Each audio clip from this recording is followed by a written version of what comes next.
আসসালামু আলাইকুম বন্ধুরা।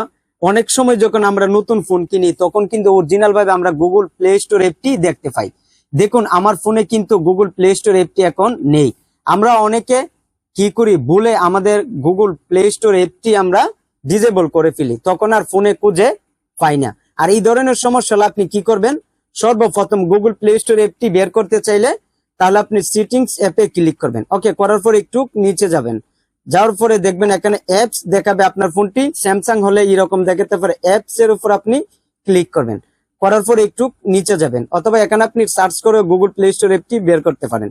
তারপর একটু নিচে যেতে থাকবেন। ওকে ওকে এখানে আসার পর দেখতে পাবেন গুগল প্লে স্টোর অ্যাপটি এখানে রয়েছে এবং এখানে দেখতে পাবেন ডিসেবল হয়ে গেছে গুগল প্লে স্টোর অ্যাপটি। এখন আপনি এনেবল করতে চাইলে আপনি অ্যাপের উপর ক্লিক করবেন। ওকে, করার পর দেখুন এখানে টার্ন অন দেখতে পাবেন, আবার অনেক ফোনে এনেবল দেখতে পাবেন। কি করবেন, আপনি টার্ন অন এখানে আপনি ক্লিক করবেন, করার পর আপনি ব্যাক করবেন।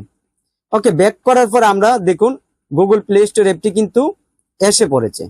তাই আপনার যদি এইরকম সমস্যা হয়, আপনি যে গুগল প্লে স্টোর অ্যাপটি যদি খুঁজে না পান, তাহলে এইভাবে আপনি বের করতে পারবেন।